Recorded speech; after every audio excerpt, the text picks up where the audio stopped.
What's going on, everybody? I go by the name of Curry, and I want to thank you guys for joining me here today on SneakerPhetish. Today, I'm really excited to talk about this Air Jordan 12, and it starts with the box. Now, obviously, you guys know which Air Jordan we're taking a look at. There's a lot of videos out here about it, but one of the main questions that a lot of people have had is there anything underneath the top layer of the sneaker? And if so, what is it? And I think before we can answer that question, we have to get a little bit deeper into the materials, the really good materials that are used on this sneaker. Before we get into the shoe though, let's talk a little bit more about the box. So if you guys look at the SNKRS app, it said that this was actually paying homage to throwback packaging. A lot of people got thrown off because they said, wait a minute, I've never seen this box before for any Air Jordan. And you're right, you've never seen this box before, but you have seen a box that looks like it. The big jump man on the top of the box here, mixed in with the quality inspired by the greatest player ever on the back of the box.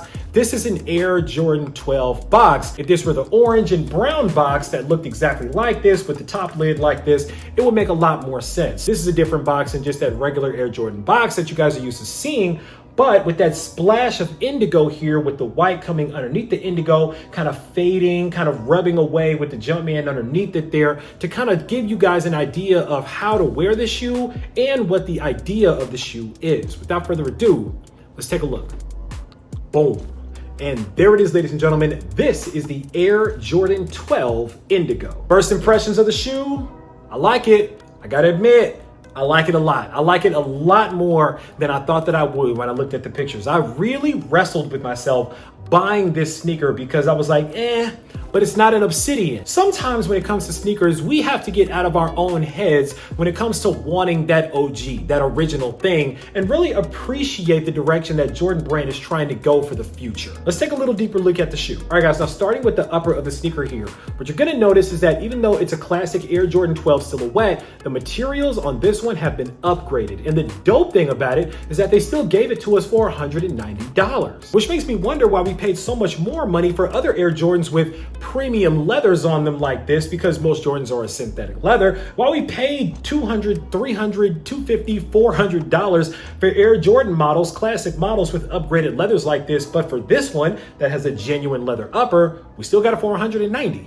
I don't know. Now, of course, you're gonna get the indigo going all over the upper of the sneaker here. It's a lighter color blue than your regular Obsidian. I know we have to get the word Obsidian and the idea of Obsidian out of our head. And once we do that, I think we'll really, really appreciate the sneaker a lot more. Now, as I mentioned, the upper of the sneaker has a genuine leather upper. That is real deal leather there. It's really, really nice, very supple, it's soft, but the tooling and the makeup of the shoe is still rigid enough and stiff enough to give you those classic Air Jordan 12 vibes. Now, SNKRS app and Nike said that these are still metal eyelets. They're a matte finish. I guess this aluminum looking matte finish metal eyelet. Jury's still out on this one, but it's still a nice touch nonetheless. Taking a top down look at the sneaker here, blue laces you get on these, no extra laces. It's a nice touch, but I know a lot of you guys are probably gonna be swapping it out with white laces, and I'm not mad at that at all. On the tongue of the shoe here, you have the classic legend blue, that lighter blue Jumpman stitched into the tongue with that classic 2-3 going down the tongue as well. Moving back around to the mudguard on the shoe. Now, this is interesting. They gave us a different kind of leather than what they usually give us for this material. Normally on the material for the mudguards, it's usually the same material as what you would see down here on the midsole, this kind of puffed up kind of material here, but that's not the case here. They actually give us a really nice leather on this, and I'm not mad at it. It makes the sneaker feel a little bit more premium. Moving around to the heel of the shoe here, really nice pull tab, classic Air Jordan 12 pull tab. I've been in love with it since the first Air Jordan 12 I ever saw. That nice pull tab at the top here with the little Jumpman inside of the square, offset by the Jordan and the messaging on the heel as well. I like it. Of course, you also got that standard 23 in the darker stone blue color underneath on the heel. Taking a look at the outsole here, stone blue pods with the herringbone traction on the front of the shoe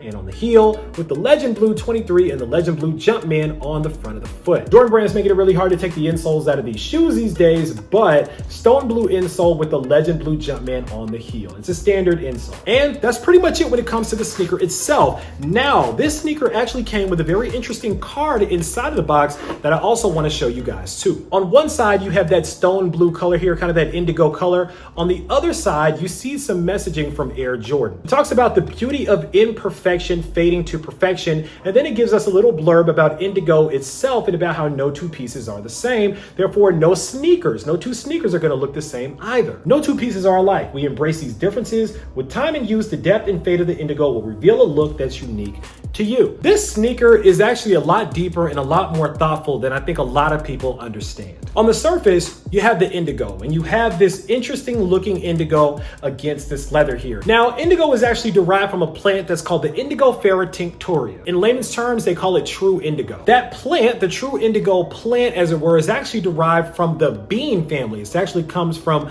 beans, as it were, and it grows usually around Asia and Africa. Now, indigo actually does not come blue. There's a process that's used in order for it to derive its color. The way that they derive the dye that's used as far as indigo dye that's put on things like clothing is by a soaking process of the leaves that are then fermented. That fermenting process actually brings out what's known as glycoside indican, and that actually turns into the blue dye that's known as indigotin. But indigo plants are actually like pink and violet in nature when they first grow in shrubs. Now, because of the way that this dye is created and put onto different items like clothing, sometimes furniture, things of that nature, number one, it can stain. So a lot of your dark blue jeans have that indigo dye, and that blue stuff that rubs off on your sneakers, that's indigo dye that's bleeding onto your shoe. Now, what I'm interested to see here is the way that they treated the indigo on the leather for these sneakers. Will it bleed? Now, normally there would be some kind of a sticker that warned you that this could bleed, and because I didn't see that on the shoes,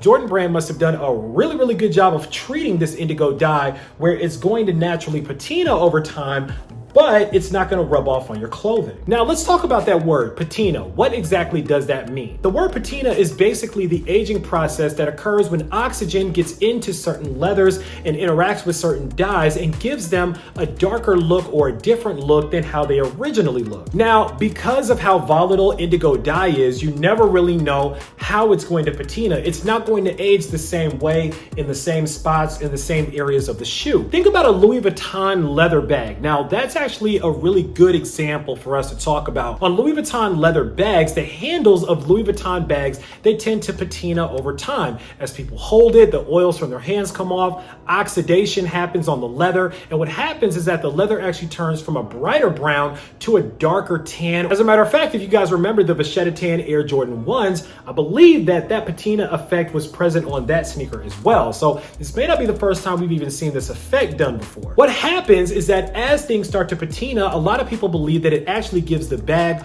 or the leather even more character, and in some cases it makes it even more valuable. It makes it unique, where something that used to look pretty uniform like an Air Jordan 12 Indigo, as you wear these and as that leather starts to patina, it's going to wear different, it's going to look different, it's going to darken in certain spots, and it's going to look a lot different from anybody else's sneakers. These are truly going to be unique to you, the person that's wearing it. And that, ladies and gentlemen, is what's underneath the sneaker. Nothing. There's not a design underneath it. This isn't like the Wings 12s where you can take rubbing alcohol and rub it off and Michael Jordan's face is gonna pop out from underneath the shoe. These aren't like that. These have much more character and a little deeper, richer history behind them. A history that goes back almost 6,000 years according to the card that was inside of the box. So don't waste your time trying to rub anything off on the shoe, because the more you rub it right now, not much is gonna happen. These sneakers have to be exposed to oxygen. These sneakers have to be worn. These sneakers have to naturally degrade over time. But the question is, are they really gonna degrade, or will they just gain more character? You guys hear a lot of times about how your Air Jordan 1s gain a lot more character the more that you wear them. It's going to be the exact same thing with these, except you'll be able to see it on a much more pronounced way on the genuine leather on the sneaker. And that is why I believe they use the genuine leather as opposed to the other materials. Now, the other more philosophical side of the shoe, in my opinion, has everything to do with the fact that we are all different. And even though a lot of us may try to conform, there's actually a lot of beauty in being different. Nike salutes athletes that embrace their individuality and their own creativity and the way that they do things their own unique way that propels them to the top of their sport. So granted, you might have an entire team that's in a uniform and they all look the same, but each one of those players on that team has their own set of skills, their own way that they play basketball, their own unique characteristics that makes them them. And as you wear this sneaker, even though it looks uniform on the outside, as you wear it, it's going to take on its own characteristics and its own character that's going to be unique to you. Jordan Brand is telling us with this sneaker, Don't conform. Become your own person. Become an individual and embrace your individuality, because your individuality is your perfection. Just like the way that indigo is imperfect in its natural form because of the fermenting process, no two pieces of indigo are the same. Just like they're not going to oxidize or patina the same as well, it's going to become very, very individual. And that, according to Jordan Brand, is perfection, not the uniformity that many people think is perfection. I don't know about you guys, but with a story like that, this is a really good sneaker to pick up. I love a good story. I love good history. And these knocked it out of the park, honestly. And they did it with a colorway that was close enough for a lot of the OGs to really embrace it and the newer sneakerheads to embrace it as well. Anyway, that's pretty much all that I have about these. Now it's time for you guys to sound off down in the comments. Let me know what you guys think about the Air Jordan 12 Indigo. Are these ones that you guys picked up? Were these a hard pass for you? Did you have to have them in your collection? Do you like the story, or how do you feel about the fact that there really isn't any design underneath the sneaker, but more so it's just the leather that's gonna patina over time? Does that make you not want the sneaker now? Does it make it not as exciting? Sound off down below. Let me know. Of course, write it down in the comments. Make sure that you click on that subscribe button so we can welcome you into the Sneaker Fetish family, to make sure you don't miss out on any more heat that comes through like these, because I guarantee you, I got a lot more heat on the way. As always, I want to thank you guys for joining me here today on Sneaker Fetish, taking a look at these with me, unboxing them with me for a couple of minutes. I go by the name of Kari. This is the Air Jordan 12 Indigo, and until next time, I'm out.